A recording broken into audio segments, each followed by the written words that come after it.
Hello friends, मैं अभी YouTube channel success mania में आपका स्वागत करता हूं। पिछली क्लास में हमने ब्रह्मांड के बारे में पढ़ा था। ब्रह्मांड में आकाशगंगा पढ़ी थी हमने, तारों के बारे में पढ़ा था, बहुत सी अच्छी इंपॉर्टेंट बातें हमने पढ़ी थी। ठीक है, तो आज जो हम स्टार्ट करेंगे वो स्टार्ट करेंगे सौरमंडल।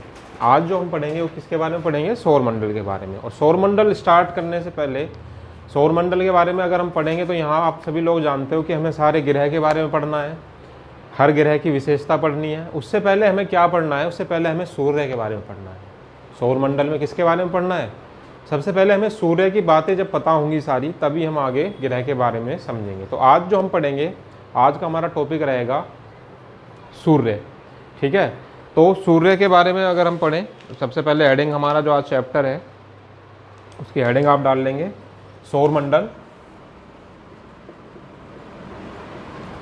सौरमंडल, सोलर सिस्टम।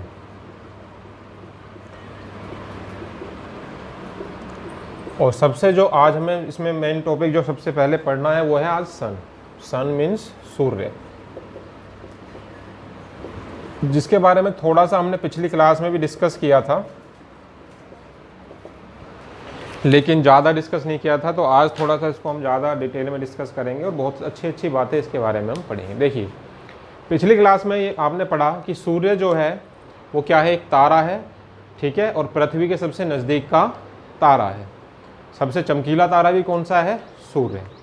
फिर हमने पढ़ा कि जो सूर्य का प्रकाश होता है, देखिए सूर्य का प्रकाश किसके कारण आता है? नाभिकीय संलयन अभिक्रिया के कारण आता है। क्यों? क्योंकि सूर्य को जो ऊर्जा प्राप्त होती है वो किस अभिक्रिया से प्राप्त होती है? न्यूक्लियर फ्यूजन से, नाभिकीय संलयन से। न्यूक्लियर फ्यूजन जो रिएक्शन होती है, नाभिकीय संलयन अभिक्रिया, उससे क्या होता है? सूर्य अपनी ऊर्जा को प्राप्त करता है। कैसे प्राप्त करता है? देखिए, पिछली क्लास में आपने देखा था कि 1H1 + 1H2 आपका क्या बनाता है? 1H1 + 1H2 क्या बनाता है? 2He4। हीलियम का एक नाभिक है, उसको बनाता है। 2He4 प्लस हाई अमाउंट में ऊर्जा निकलती है। क्या निकलती है? ऊर्जा। यही ऊर्जा क्या करती है? आपका जो एनर्जी होती है, ये न्यूक्लियर फ्यूजन रिएक्शन से, नाभिकीय संलयन अभिक्रिया से जो ऊर्जा आपको प्राप्त होती है, इसी ऊर्जा के कारण सूर्य के अंदर क्या आती है? ऊर्जा आती है, और सूर्य हमें प्रकाश देता है। इतनी बात हमने पढ़ी। ठीक है, समझ में आई आपको बात? तो मैं आपको एक चीज़ और ध्यान रखनी है, जो मैं हेडिंग आपको जो इम्पोर्टेंट पॉइंट है वो डाल के आपको बताता हूँ। देखिए, सबसे पहली बात, सूर्य में हाइड्रोजन की मात्रा कितनी है? सीधा सीधा आप ये लिख लीजिए, इसके अंदर हाइड्रोजन कितनी % होती है? सूर्य के प्रकाश में हाइड्रोजन है आपकी लगभग 75%। कितनी % होती है? 75%। और हीलियम कितनी होती है? हीलियम गैस ये लगभग 25% होती है।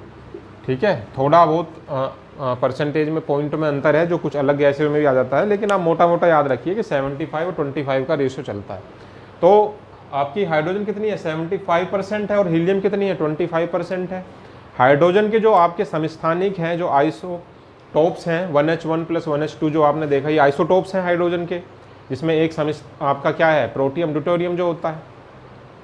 तो जब आप इसकी अभिक्रिया कराते हैं तो आपको हीलियम का नाभिक प्राप्त होता है। अब आपने देखा हाइड्रोजन 75%, हीलियम 25%। तो एक समय ऐसा आएगा, जो खगोल शास्त्री बताते हैं, कि जब ये पूरी हाइड्रोजन आपका हीलियम में कन्वर्ट हो जाएगी। क्या होगा?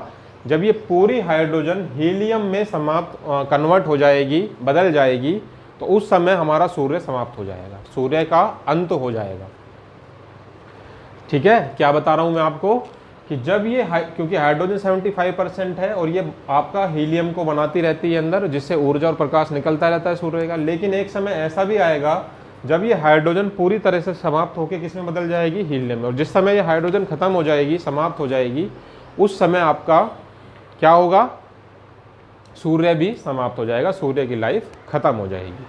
और सूर्य की लाइफ आप लोगों को याद रखना है, कितनी बताई गई है? 15 मिलियन वर्ष बताया गया है कि सूर्य की जो लाइफ है, सूर्य की उम्र जो है, लाइफ जो है सूर्य की, वो कितनी है? लगभग 15 मिलियन वर्ष है। उसके बाद ये सूर्य अपने आप खत्म हो जाएगा। क्यों खत्म हो जाएगा? क्योंकि ये नाभिकीय संलयन अभिक्रिया के कारण हाइड्रोजन जिस समय आपका हीलियम में पूरी तरह से कन्वर्ट हो जाएगी, उस समय हाइड्रोजन आपका खत्म। हाइड्रोजन खत्म होने के कारण आपका सूर्य की विलुप्ति हो जाएगी, सूर्य लुप्त हो जाएगा, खत्म हो जाएगा। लगभग कितने साल बाद? 15 मिलियन वर्ष। इतनी बात आपको समझ में आई? ठीक है। ये आपकी अभिक्रिया कौन सी है? नाभिकीय संलयन अभिक्रिया है। केमिस्ट्री में भी आप लोग पढ़ेंगे इसको। और ये जो ऊर्जा निकलती है, इसी ऊर्जा से सूर्य को क्या मिलता है? प्रकाश। चलें आगे चलते हैं।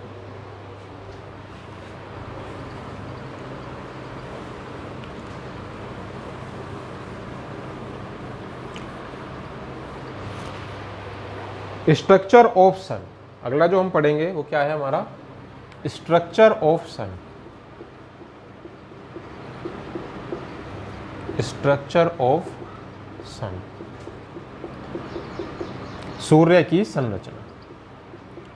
सूर्य की संरचना, ठीक है। तो सूर्य की संरचना आपको पढ़नी है, तो इसके लिए आप एक डायग्राम ड्रॉ करेंगे जहां पे मैं आपको थोड़ा डिटेल से समझाऊंगा चीज़ों को। देखिए, सबसे अंदर क्या होता है? ये आपका कोर। क्या होता है? कोर। और इसी को कहते हैं, इस कोर को ही कहते हैं फोटोस्फेयर। क्या कहते हैं? फोटोस्फेयर। इस कोर के पास क्या पाया जाता है? फोटोस्फेयर, जिसको आप हिंदी में कहेंगे प्रकाश मंडल। प्रकाश मंडल, ठीक है। उसके बाद यहाँ पे आपका क्या होता है? क्रोमोस्फेयर।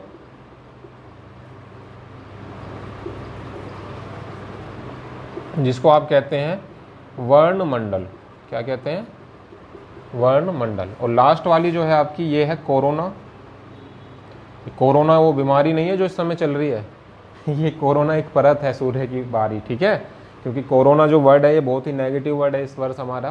तो कोरोना पे सीधा हमारा दिमाग कहाँ जाता है? कोरोना बीमारी में जाता है। तो यहाँ पे हमारा जो कोरोना है वो बाहरी लेयर है, जिसको आप प्रभा मंडल बोलते हैं हिंदी में, प्रभा मंडल, ठीक है।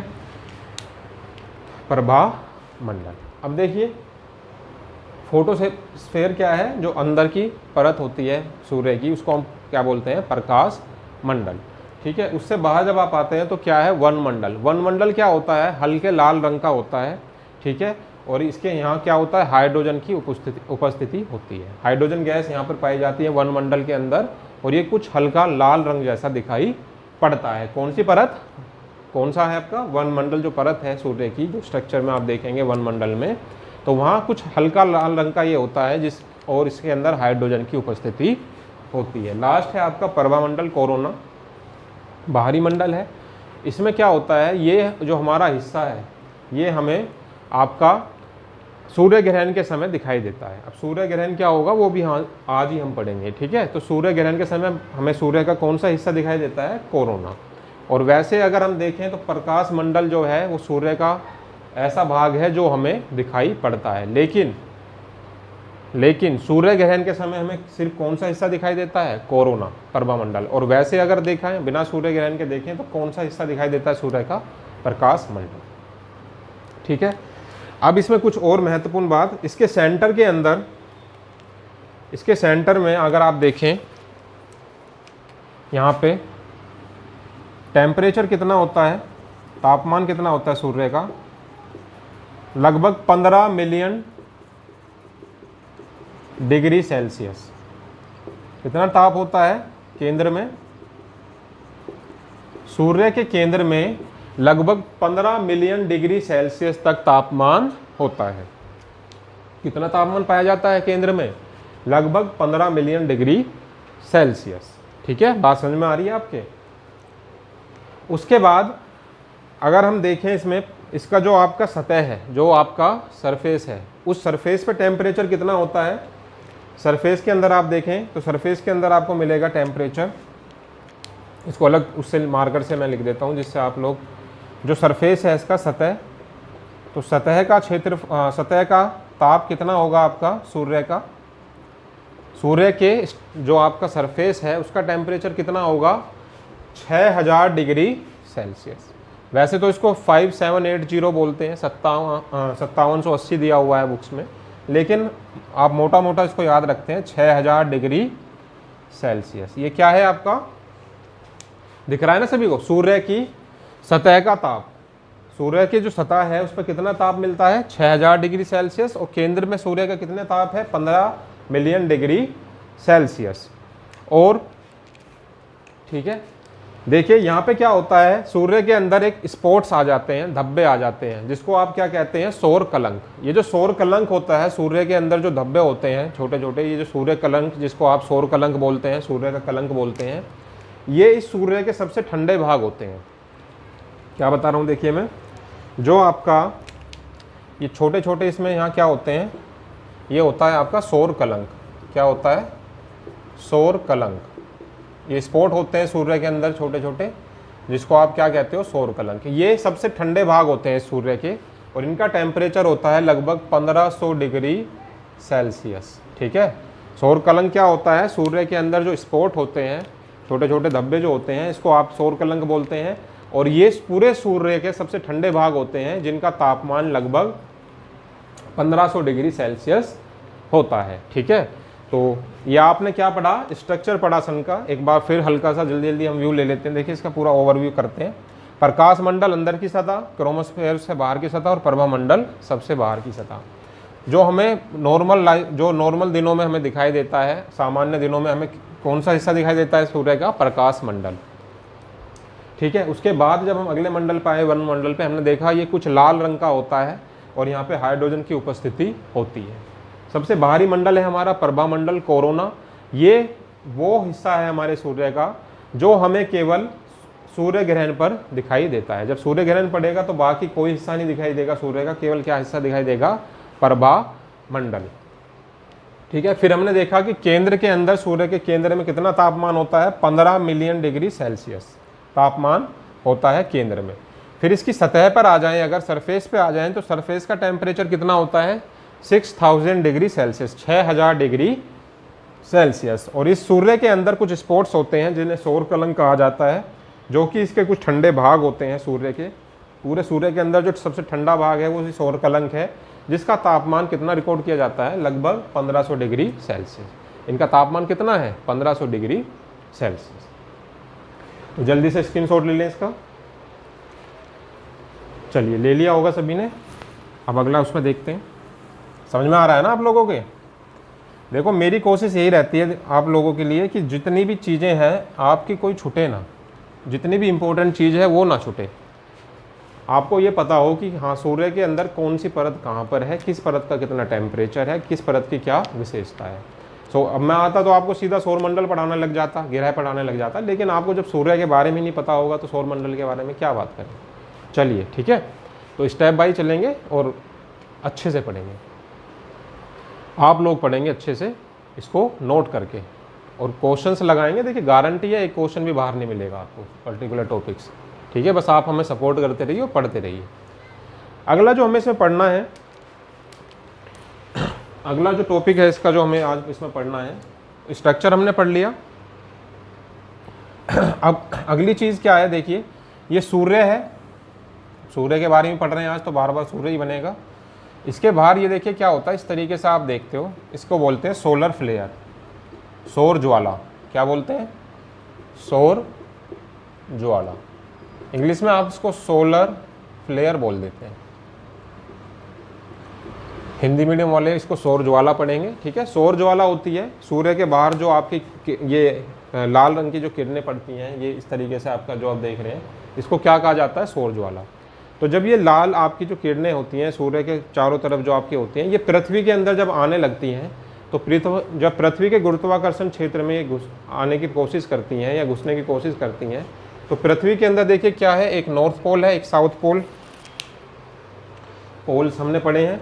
जो ये सौर ज्वाला है, जब ये पृथ्वी पर आती है तो पृथ्वी के गुरुत्वाकर्षण क्षेत्र की वजह से ये आपका अलग अलग पोल्स पे पहुंचती है, एक नॉर्थ पे और एक साउथ पे।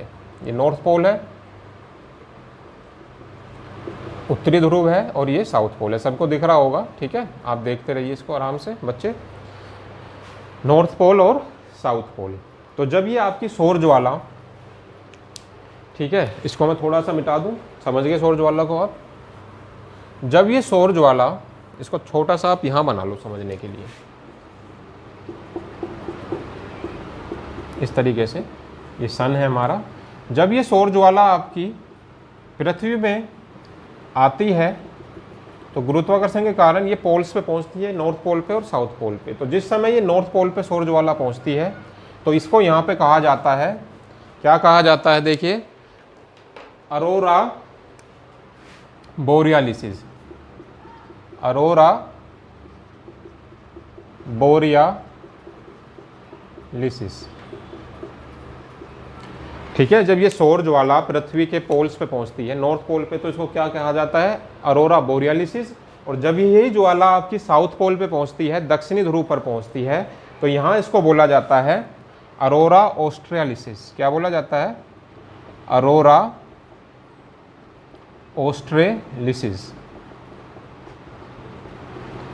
अरोरा ऑस्ट्रेलिसिस, अरोरा बोरियालिसिस, ठीक है। दोबारा से समझिए, सूर्य के अंदर जो सौर ज्वाला है, ये जो सौर ज्वाला जब पृथ्वी पर पहुंचती है तो गुरुत्वाकर्षण के कारण ये सौर ज्वाला आपकी अलग अलग पोल्स पे पहुंच जाती है, अलग अलग पोल्स पर जाके पड़ती है। तो नॉर्थ पोल पर जब ये सौर ज्वाला पड़ती है तो वहाँ पे इसको क्या कहा जाता है, अरोरा बोरियालिसिस। और जब ये साउथ पोल पर पड़ती है सौर ज्वाला तो वहाँ कहा जाता है इसको अरोरा ऑस्ट्रियालिसिस, ठीक है।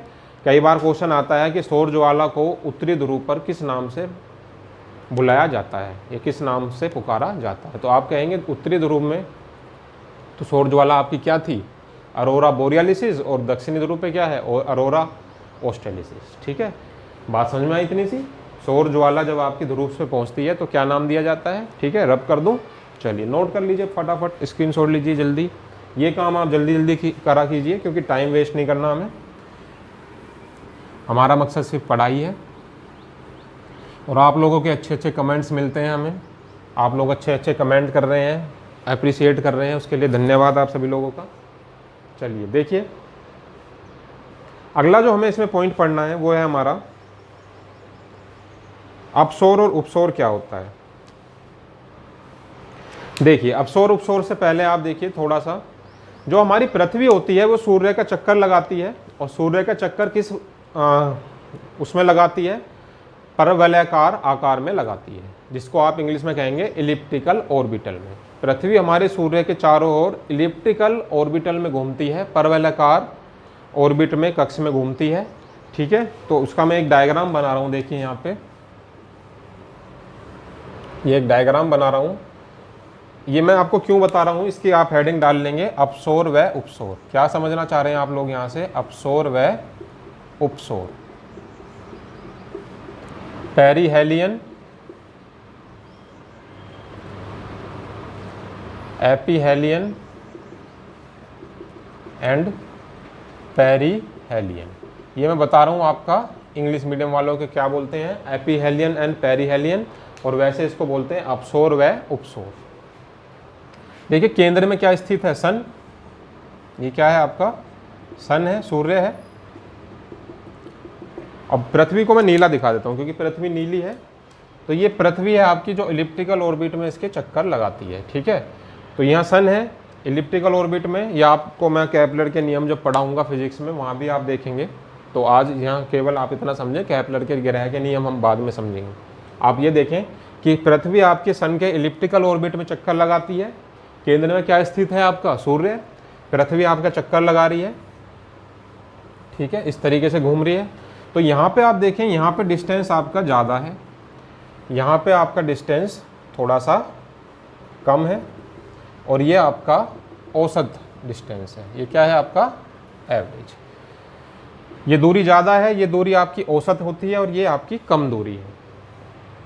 तो ये जो आपकी औसत पृथ्वी और सूर्य के बीच की जो औसत दूरी है वो लगभग कितनी होती है, 14.98 करोड़ किलोमीटर।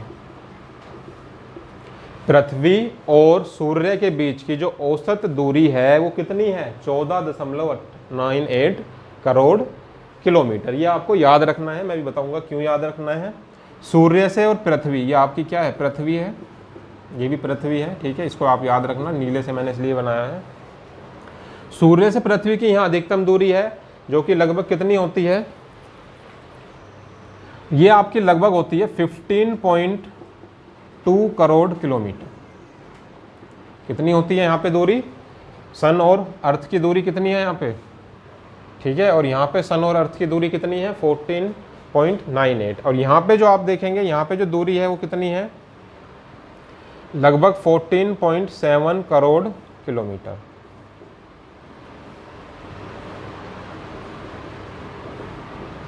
कितनी है, 14.7 करोड़ किलोमीटर। तो आपने देखा इसको कि यहाँ पे आपकी 15.2 करोड़ किलोमीटर है, यहाँ पे 14.7 करोड़ है, और औसत दूरी कितनी है 14.98 करोड़ किलोमीटर। तो एक क्वेश्चन आता है कि पृथ्वी के और सूर्य के बीच की औसत दूरी कितनी है, तो आप इसको 14.98 करोड़ किलोमीटर भी बोल सकते हैं, या इसी को कहा जाता है 1 एस्ट्रोनॉमिकल यूनिट। दिख रहा है ना सभी को, 1 एस्ट्रोनॉमिकल यूनिट कौन सी है ये, इसको हिंदी में कहेंगे खगोलीय मान। इसका खगोलीय मान कितना होता है, खगोलीय मान क्या होता है, पृथ्वी और सूर्य के बीच की जो औसत दूरी है उसको 1 एस्ट्रोनॉमिकल यूनिट या एक खगोलीय मान बोलते हैं, जो कि कितना होता है 14.98 करोड़ किलोमीटर। ठीक है, जहां भी आप बैठे हैं साथ साथ आप सुना करें और बोला करें, 14.98 करोड़ किलोमीटर। अब आप देखा यहाँ पे कि सूर्य और पृथ्वी के बीच में सबसे अधिक दूरी कितनी है, 15.2 करोड़ किलोमीटर। तो जब अधिक दूरी होगी तो इसको क्या कहा जाएगा, इसको कहा जाएगा अपसोर। क्या कहा जाएगा, अपसोर। क्या कहा जाएगा, अपसोर। और जब सूर्य और पृथ्वी के बीच में निम्न दूरी होगी या कम दूरी होगी तो उसको क्या कहा जाएगा, उपसोर। पेरीहेलियन और एपीहेलियन, इंग्लिश में पेरीहेलियन और एपीहेलियन, पेरीहेलियन एपीहेलियन, और हिंदी में बोलते हैं आपका उपसोर और अपसोर। तो जब ज़्यादा दूरी हो तो अपसोर, और जब कम दूरी हो तो उपसोर। अप मतलब होता है ऊंचा, कोई चीज़ बड़ी है, अप है तो अप मतलब ऊंचा है कोई चीज़, तो बड़ी दूरी से याद रखें कि अपसोर कहाँ होगा, जब बड़ी दूरी होगी। और उप मतलब सब क्या होता है, छोटा। ठीक है, उपग्रह क्या होते हैं, ग्रह से छोटे होते हैं। पृथ्वी और सूर्य के बीच की कम दूरी हो जिस समय, उस समय कौन सी स्थिति बनती है, उस समय स्थिति बनती है उपसोर की। और जब सूर्य और पृथ्वी के बीच में अधिक दूरी हो तो उस समय कौन सी स्थिति बनती है, अपसोर की। उपसोर कौन सी दिन होता है ये भी आपको पता होना चाहिए, ये होता है 3 जनवरी। कब होता है, 3 जनवरी को ऐसी स्थिति पैदा होती है हमारी, जब हमारा सूर्य पृथ्वी के नज़दीक होता है। और सबसे दूर कब होता है, 4 जुलाई। ये 4 जुलाई में एक ऐसी स्थिति बनती है जब सूर्य पृथ्वी से अधिक दूरी पर होता है। ठीक है, जब कम दूरी पर होगा तो उपसोर, और जब ज़्यादा दूरी पर होगा तो अपसोर। ठीक है, यही आपको यहाँ पे याद रखना है। इसका भी जल्दी से आप स्क्रीनशॉट ले। चलिए, अब जो हमें आज लास्ट टॉपिक है हमारा वो है सूर्य ग्रहण। आज का जो लास्ट टॉपिक हम इसमें पढ़ेंगे वो है सूर्य ग्रहण। सारी बात क्लियर हो गई आपको, नहीं हुई हो तो वीडियो को पॉज करना, दोबारा से देखना, एक बार नहीं होगी दोबारा देखना, दोबारा ना हो तीसरी बार देखना। उसके बाद में भी कोई पॉइंट में आपको लगता हो कोई डाउट है या समझ में नहीं आया तो आप कमेंट करना। ठीक है, और वीडियो को आप सब्सक्राइब कर दिया करें, लाइक कर दिया करें बीच में ही। जब पसंद आए तभी लाइक कर दें, और ना पसंद आए तो देखिए डिसलाइक कर दें। ठीक है, वो तो आपकी इच्छा है, पसंद आ रही है तो लाइक करेंगे, नहीं आएगी तो डिसलाइक करेंगे। ठीक है, मेहनत आप लोगों को दिख ही रही है, हमारी डेली वीडियो आ रही है, डेली आप पढ़ रहे हैं, अच्छे अच्छे कमेंट्स भी आप कर रहे हैं, अप्रिशिएट भी कर रहे हैं हमें। तो बस ज़्यादा बात नहीं करते, सोलर सिस्टम में हमारा जो लास्ट हम आज पॉइंट पढ़ेंगे वो पढ़ेंगे सूर्य ग्रहण और चंद्र ग्रहण, क्योंकि लेक्चर फिर ज़्यादा लंबा हो जाएगा। तो सूर्य ग्रहण, ठीक है, सोलर एक्लिप्स के बारे में हम पढ़ते हैं। देखिए, इसको पढ़ने से पहले एक बात मैं आपको बताता हूँ। सूर्य का चक्कर कौन लगाता है, पृथ्वी, और पृथ्वी का चक्कर कौन लगाता है, चंद्रमा। सूर्य का चक्कर कौन लगाता है, ग्रह कौन सा, पृथ्वी, और पृथ्वी का उपग्रह क्या है, चंद्रमा। तो पृथ्वी का चक्कर कौन लगाता है, चंद्रमा। तो जब सूर्य का चक्कर पृथ्वी और पृथ्वी का चंद्रमा लगाते हैं तो ये घूमते घूमते एक ऐसी स्थिति में आ जाते हैं जब आपका चंद्रमा बीच में आ जाता है। ठीक है, जब सूर्य, ठीक है, सूर्य, देखिए अलग अलग उससे बताऊंगा आपको मैं, सूर्य, चंद्रमा और आपका पृथ्वी, पृथ्वी को नीले से बनाएं। ये क्या है आपका सूर्य, ये क्या है आपका सूर्य सन, ये आपका चंद्रमा और ये आपका पृथ्वी। तो मैंने क्या बताया, सूर्य का चक्कर पृथ्वी लगाती है, पृथ्वी का चंद्रमा लगाता है। तो जब ये घूमते घूमते एक बार, कई बार ऐसी स्थिति बन जाती है कि घूमते घूमते चंद्रमा आपका सूर्य और पृथ्वी के बीच में आ जाता है। तो जब चंद्रमा बीच में आ जाता है तो उस समय क्या होता है, सूर्य ग्रहण की स्थिति बनती है। कैसी स्थिति बनती है, सूर्य ग्रहण की स्थिति बनती है। ठीक है, इसको क्या बोलते हैं, इसको हिंदी में हम युति भी बोलते हैं, युति, लेकिन इतना डिटेल में नहीं आता, युति भी इसको आप बोलते हैं। अगर आपको याद रखना है तो ये क्या है, युति। अब इसमें होता क्या है कि सूर्य का प्रकाश जो है वो पूरी तरीके से पृथ्वी पर नहीं पहुंच पाता, ढक जाता है, चंद्रमा इसको ढक लेता है। देखिए ये इतना प्रकाश चंद्रमा ने इसका ढक लिया, थोड़ा सा प्रकाश आपका पृथ्वी पर भी पहुंच जाता है। अब इसमें होता क्या है, जब सूर्य का सारा प्रकाश आपका एक तो आपका होता है आंशिक सूर्य ग्रहण, एक होता है पूर्ण सूर्य ग्रहण। आंशिक में क्या होता है कि थोड़ा सा हिस्सा इसका आपका छिप जाता है। जब थोड़ा हिस्सा छिप जाता है, आंशिक हिस्सा छिप जाता है सूर्य का, तो उसको बोलते हैं आंशिक सूर्य ग्रहण। और जब आपका अधिकतम हिस्सा, पूरा तो कभी नहीं छुपता, अधिकतम हिस्सा जब इसका छिप जाता है, ठीक है, अधिकतम हिस्सा जब इसका छिप जाता है तो उसको बोलते हैं पूर्ण सूर्य ग्रहण। ठीक है, आंशिक सूर्य ग्रहण क्या होता है, जब सूर्य का कुछ हिस्सा सूर्य ग्रहण के समय छिप जाता है, पृथ्वी पर नहीं पहुंच पाता, चंद्रमा उसको ढक लेता है सूर्य के कुछ हिस्से को, तो उसको क्या कहा जाता है, आंशिक सूर्य ग्रहण। और जब सूर्य का अधिकतम हिस्सा ढक जाता है तो क्या कहा जाता है, पूर्ण सूर्य ग्रहण। अब जब पूर्ण सूर्य ग्रहण की स्थिति बनती है, जब पूर्ण सूर्य ग्रहण की स्थिति बनती है तो आपका लगभग इतना हिस्सा गिर गया, तो ये हिस्सा बचा, तो ये हिस्सा चारों तरफ से लाल लाल दिखाई देता है। जब पूर्ण सूर्य ग्रहण बनता है तो आपका इतना हिस्सा ढक गया, तो ये रिंग, आपकी रिंग बन गई, यहाँ पे लाल लाल दिखाई देता है, तो इसको बोलते हैं डायमंड रिंग। क्या बोलते हैं, डायमंड रिंग। जब सूर्य का अधिकांश हिस्सा ढक जाता है या पूर्ण सूर्य ग्रहण की स्थिति बनती है तो उस समय एक रिंग सी बन जाती है सूर्य के अंदर, उस रिंग को क्या बोला जाता है, डायमंड रिंग। ठीक है, जब पूर्ण सूर्य ग्रहण के समय बनती है ये रिंग आपकी डायमंड रिंग, जब आपका अधिकांश हिस्सा सूर्य का छिप जाएगा या ढक जाएगा। ठीक है, बीच में क्या आ जाता है, चंद्रमा आने से क्या हो जाता है, सूर्य ग्रहण की स्थिति बन जाती है। सूर्य ग्रहण कब आता है, अमावस्या के दिन आने के इसके चांसेस होते हैं ज़्यादा। कब आता है, अमावस में, अमावस्या के दिन आता है। इस दिन इसको बोलते हैं न्यू मून। क्या बोलते हैं इंग्लिश में, न्यू मून। तो ये स्थिति ज़्यादातर कब पैदा होती है आपकी, ये स्थिति आपकी पैदा होती है अमावस्या के दिन, न्यू मून के दिन। ठीक है, समझ में आई इतनी बात आपको। ये स्थिति तब पैदा होती है जब आपका न्यू मून डे होता है, अमावस्या का दिन होता है, उस समय आपका सूर्य ग्रहण की स्थिति बनती है। और सूर्य ग्रहण लगभग मैक्सिमम आपका 8 मिनट तक पड़ सकता है, उससे ज़्यादा सूर्य ग्रहण नहीं पड़ता।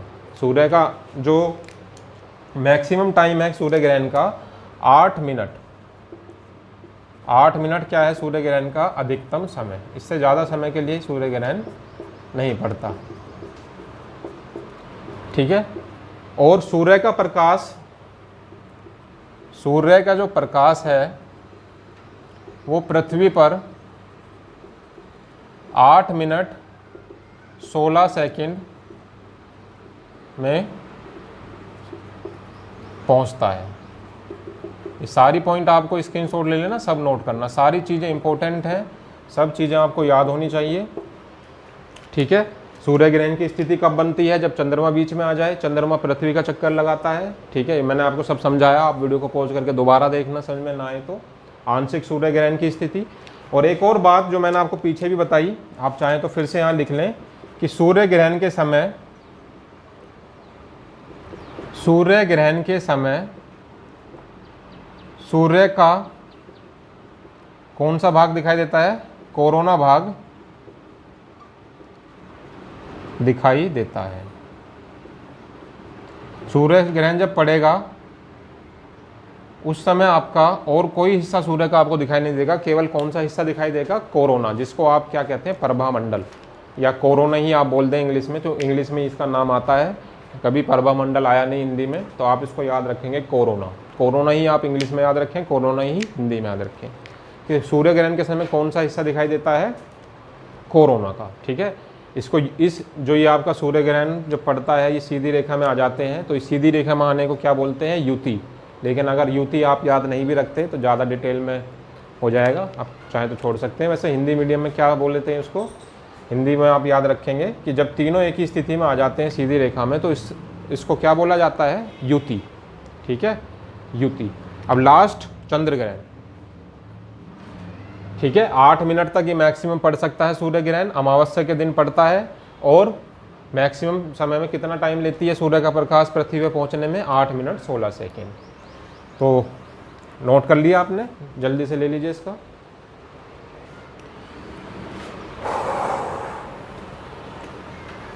लास्ट जो हमारा अब हम पॉइंट पढ़ रहे हैं वो है आपका चंद्र ग्रहण। फिर हमारा ये आज का टॉपिक खत्म हो जाएगा। कमेंट कीजिएगा आपको अगर कोई दिक्कत हो। चंद्र ग्रहण, लूनर एक्लिप्स।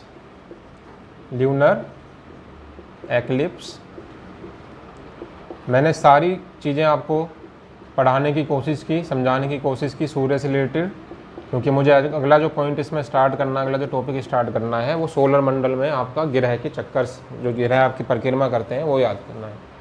तो इसमें आप देखें, जब सूर्य और चंद्रमा के बीच में कौन आ जाता है? पृथ्वी। सूर्य और चंद्रमा के बीच कौन आ जाती है? पृथ्वी। तो उस समय कौन सी स्थिति बनती है?